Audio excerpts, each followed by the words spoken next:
نحمده ونصلي على رسوله الكريم اما بعد اعوذ بالله من الشيطان الرجيم بسم الله الرحمن الرحيم ومن اراد الاخرة وسعى لها سعيها وهو مؤمن فاولئك كان سعيهم مشكورا صدق الله العظيم وصدق رسوله النبي الكريم ونحن على ذلك من الشاهدين والشاكرين والحمد لله رب العالمين۔ سامعین محترم، ہمارے ارد گرد مختلف مسالک سے اور مختلف مذاہب سے تعلق رکھنے والے لوگ پائے جاتے ہیں۔ ہر مکتبہ فکر سے تعلق رکھنے والا بندہ کچھ نہ کچھ ایسے اعمال کرتا ہے، کچھ نیک اعمال کرتا ہے، کچھ عبادات کرتا ہے کہ وہ یہ سوچ کر کرتا ہے کہ یہ جو نیک اعمال ہیں، یہ جو عبادات ہیں، یہ مجھے اللہ کے قریب کر دیتی ہیں۔ تو ظاہر سی بات ہے کہ کوئی بھی نیک عمل اللہ کے قریب کرنے کا سبب تو تب ہی بنے گا جب وہ عمل اللہ کی بارگاہ میں قبولیت کا درجہ پائے گا۔ تو یہ جو میں نے آیت پڑھی سورہ بنی اسرائیل کی، اللہ تعالیٰ فرماتے ہیں وَمَنْ أَرَادَ الْآخِرَةَ وَسَعَى لَهَا سَعْيَهَا وَهُوَ مُؤْمِنٌ، گویا کہ اللہ نے اعمال کی قبولیت کا ایک معیار اور ایک کسوٹی بیان کی اس آیت کے اندر۔ علماء نے اس آیت سے 3 شرطیں نکالی ہیں۔ ومن اراد الآخرہ، یعنی کہ اس کا ارادہ آخرت کا ہو، اخلاص ہو اس کی نیت کے اندر، اس کی نیت کے اندر کسی قسم کا شبہ نہ ہو، کوئی ریاکاری نہ ہو، دنیا کمانا مقصود نہ ہو۔ وسعی لہا سعیہا، اور اس نے کوشش کی جس طرح اس کی کوشش تھی، یعنی کہ اس نے وہی طریقہ اپنایا جو طریقہ شریعت نے بتایا ہوا تھا، جو طریقہ ہمارے پیارے پیغمبر جناب محمد الرسول اللہ صلی اللہ علیہ وسلم نے بتایا ہوا تھا، اور وَهُوَ مُؤْمِنٌ، اور اس بندے کے دل کے اندر ایمان بھی ہو۔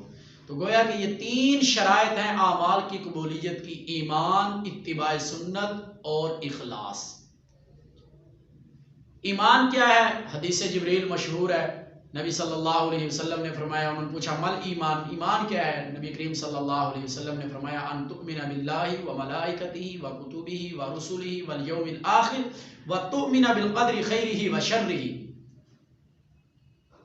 کہ تو اللہ پر ایمان لائے، اس کے فرشتوں پر ایمان لائے، اس کی کتابوں پر ایمان لائے، اس کے رسولوں پر ایمان لائے۔ اللہ پر ایمان لانے کا مطلب کیا ہے؟ کہ ساری کائنات کا اکیلا مالک اور خالق اور معبود اور سجدوں کے لائق اکیلا اللہ ہے۔ توحید اس بندے کے دل کے اندر ہونی چاہیے، پھر ہی اس کے اعمال کی قبولیت ہوگی۔ دیکھیں، مشرکین مکہ کی نیکیاں بہت تھیں، جہاں ان کی دیگر نیکیاں تھیں، وہاں ان کی ایک سب سے بڑی نیکی جو خیال کی جاتی ہے وہ یہی تھی کہ انہوں نے بیت اللہ تعمیر کیا تھا۔ آج کی مسجد، یہ چھوٹی موٹی مسجد یا کسی مسجد کی تعمیر نہیں، بیت اللہ کی تعمیر کی انہوں نے، بیت اللہ کی تعمیر کی اور سچی نیت سے کی۔ لیکن اللہ تعالیٰ نے قرآن مقدس میں صاف فرما دیا جعلتم سقایۃ الحاج وعمارۃ المسجد الحرام، یہ تمہیں حاجیوں کو پانی پلانا، حاجیوں کو ستو پلاتے ہو اور مسجد حرام کی تعمیر کرتے ہو، تمہیں اس بندے کے برابر سمجھ لیا کہ من آمن باللہ والیوم الآخر، جو بندہ اللہ پر آخرت کے دن پر ایمان رکھتا ہے۔ اللہ تعالیٰ فرماتے ہیں لا یستوون عند اللہ، اللہ کے ہاں یہ دونوں برابر نہیں۔ تو دیکھیے ان کے دل کے اندر ایمان موجود نہیں تھا، توحید ان کے دل کے اندر نہیں تھی، اللہ کے ساتھ وہ دوسروں کو مانتے تھے، وہ کہتے تھے یہ ہمیں اللہ کے قریب کر دیتے ہیں، یہ ہماری اللہ کے سامنے سفارش کر دیتے ہیں۔ اللہ تعالیٰ نے ان کی تمام نیکیوں کے اوپر بلڈوزر چلا دیا اور فرمایا کہ ہماری کوئی نیکی قابل قبول نہیں۔ اولئک حبطت اعمالہم، یہی وہ لوگ ہیں جن کے اعمال ضائع ہو چکے ہیں۔ تو جب ایمان نہیں ہوگا تو کوئی نیکی بھی قبول نہیں ہوگی۔ اور دوسری شرط اتباع سنت، نبی صلی اللہ علیہ وسلم کا طریقہ، من یطع الرسول فقد اطاع اللہ، نبی صلی اللہ علیہ وسلم کے بتائے ہوئے طریقے پر وہ عمل کیا جائے۔ میں مختصراً بیان کر رہا ہوں، اشارے کر رہا ہوں، وہ آپ حدیث مشہور ہے، کچھ صحابہ نے ازواج مطہرات سے پوچھا آپ صلی اللہ علیہ وسلم کے رات کے اعمال کر، حدیث کے الفاظ ہیں کأنہم تقالوہا، انہوں نے ان کو کم سمجھا، اور ان میں سے ایک کہنے لگا کہ آئندہ سے میں ساری عمر روزے رکھوں گا، افطار یعنی کہ ناغا نہیں کروں گا۔ دوسرے نے کہا میں ساری رات عبادت کیا کروں گا، ساری رات نماز پڑھا کروں گا، سوؤں گا نہیں۔ اور تیسرے نے کہا کہ میں اپنی زندگی کے اندر نکاح نہیں کرواؤں گا، کہیں میری بیوی اور بچے میری عبادت کے اندر خلل نہ پیدا کریں، میں اللہ کی عبادت کروں گا بس۔ اب ان کے یہ ارادے بہت اچھے ہیں، عبادت کا ارادہ ہے، لیکن یہ جو عبادت والا جذبہ ہے یہ بھی اس کی ایک لیمٹ ہے۔ یہ بھی حد سے بڑھنا نہیں چاہیے، جتنی حد اور لمٹ شریعت نے مقرر کی ہے یہ عبادت والا جذبہ بھی اتنا ہی رہنا چاہیے۔ اسی وجہ سے تو اسلام کے اندر رہبانیت نہیں ہے۔ بہرحال نبی کریم صلی اللہ علیہ وسلم کو پتہ لگا تو آپ نے ان کو طلب فرمایا، ان صحابہ کو آپ نے فرمایا کہ میں نے یوں سنا ہے، فرمایا جی ہاں اسی طرح ہے۔ آپ نے فرمایا واللہ انی لاخشاکم للہ واتقاکم لہ، میں تم سب سے زیادہ اللہ سے ڈرنے والا ہوں، تم سب سے زیادہ متقی اور پرہیزگار ہوں، لیکن سن لو میں روزہ بھی رکھتا ہوں، ناغا اور افطار یعنی کہ ناغا بھی کرتا ہوں، مسلسل روزہ نہیں رکھتا، اور اسی طرح آپ نے فرمایا میں رات کو سوتا بھی ہوں اور عبادت بھی کرتا ہوں، اور فرمایا واتزوج النساء، اور میں نے نکاح بھی کر رکھے ہیں۔ پھر آپ صلی اللہ علیہ وسلم نے فرمایا فمن رغب عن سنتی فلیس منی، جس کا طریقہ مجھ محمد سے کٹ گیا اس کا جو تعلق ہے وہ مجھ سے، جس کا طریقہ مجھ محمد سے ہٹ گیا اس کا جو تعلق ہے وہ بھی مجھ محمد سے کٹ گیا صلی اللہ علیہ وسلم۔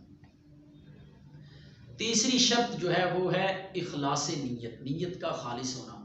اکثر محدثین نے جو حدیث کے مجموعے مرتب کیے ہیں تو وہ اپنی پہلی حدیث جو لے کر آئے ہیں وہ بھی یہی لے کر آئے ہیں انما الاعمال بالنیات، کہ اعمال کا دار و مدار نیتوں پر ہے۔ نیت کے اندر کسی قسم کا کھوٹ آ گیا، نیت کے اندر کوئی دنیا داری آ گئی، ریاکاری آ گئی، کوئی دنیا کی کوئی دولت مقصود ہوگی، دنیا کی شہرت آ گئی تو وہ بھی عمل ضائع ہو جائے گا۔ آپ نے سنا ہوگا وہ حدیث کہ کل قیامت کے دن اللہ کے دربار میں 3 آدمیوں کو پیش کیا جائے گا، جن میں سے ایک سخی ہوگا، ایک شہید ہوگا اور ایک عالم ہوگا، قاری قرآن ہوگا، قرآن کی تلاوت کرنے والا ہوگا۔ اللہ سخی سے پوچھیں گے دنیا کے اندر کیا کر کے آیا؟ اللہ تیرے راستے کے اندر مال قربان کرتا رہا، دونوں ہاتھوں سے دولت لٹاتا رہا، تیرے راستے کے اندر بے درے خرچ کیا۔ اللہ فرمائیں گے کذبت یا عبدی، میرا بندہ تو نے جھوٹ بولا ہے، دنیا کے اندر تیرا مقصد یہ تھا کہ دنیا والے تجھے بہت بڑا سخی کہیں، مالدار کہیں، سیٹھ کہیں، چودھری کہیں، دنیا کے اندر یہ تمام القابات تجھے مل گئے، آج میرے دربار کے اندر تیرا کوئی حصہ نہیں۔ اسی طرح عالم آئے گا، قاری قرآن آئے گا، کیا کرتا رہا؟ دنیا کے اندر واعظ و نصیحت کرتا رہا، تیرے قرآن کی تلاوتیں کرتا رہا، لوگوں کو تیرا قرآن پڑھ پڑھ کر سناتا رہا۔ اللہ فرمائیں گے کس کے لیے؟ اللہ تیرے لیے، کذبت یا عبدی، میرا بندہ تو جھوٹ بول رہا ہے، دنیا کے اندر تیرا مقصد یہ تھا کہ دنیا والے تجھے کہیں جی بہت بڑا قاری ہے، بہت بڑا عالم ہے، بڑی واعظ و نصیحت کر رہا ہے، بہت زبان کے اندر اس کے فصاحت ہے، بہت پیاری آواز ہے، آج میرے دربار کے اندر تیرا کوئی حصہ نہیں۔ اور تیسرا آدمی آئے گا شہید، جو اپنی جان قربان کر کے گیا ہوگا۔ اللہ فرمائیں گے کیا لے کر آیا؟ اللہ دنیا کے اندر سب سے قیمتی چیز جو تھی، سب سے محبوب ترین چیز جو تھی، جان، وہ بھی تیرے راستے میں قربان کر دی۔ اللہ فرمائیں گے کذبت یا عبدی، میرے لیے قربان نہیں کی، تیرا مقصد یہ تھا دنیا والے تجھے بہت بڑا بہادر کہیں، شجاعت والا کہیں، تجھے بڑا پہلوان کہیں، اور دنیا کے اندر مال غنیمت تجھے حاصل ہو جائے۔ وہ دنیا کے اندر دنیا نے تیرے مرنے کے بعد تجھے سب کچھ کہا، تجھے تمغے بھی نوازے گئے، سب کچھ دیا گیا تجھے، آج میرے دربار کے اندر تیرا کوئی حصہ نہیں۔ ان تینوں کو اٹھایا جائے گا اور جہنم کے اندر پھینک دیا جائے گا۔ اللہ تعالی ہمارا حشر ایمان کے ساتھ اور اخلاص نیت کے ساتھ اور اتباع سنت کے اوپر کرے۔ یہ ہیں اعمال کی قبولیت کی 3 شرائط، ان میں سے ایک شرط بھی اگر کم ہوگی تو عمل قبول نہیں ہوگا۔ اللہ تعالیٰ ہمیں اپنے اعمال کو ان تینوں شرائط کے ساتھ متصف کرنے کی توفیق عطا فرمائے۔ وما علینا الا البلاغ المبین۔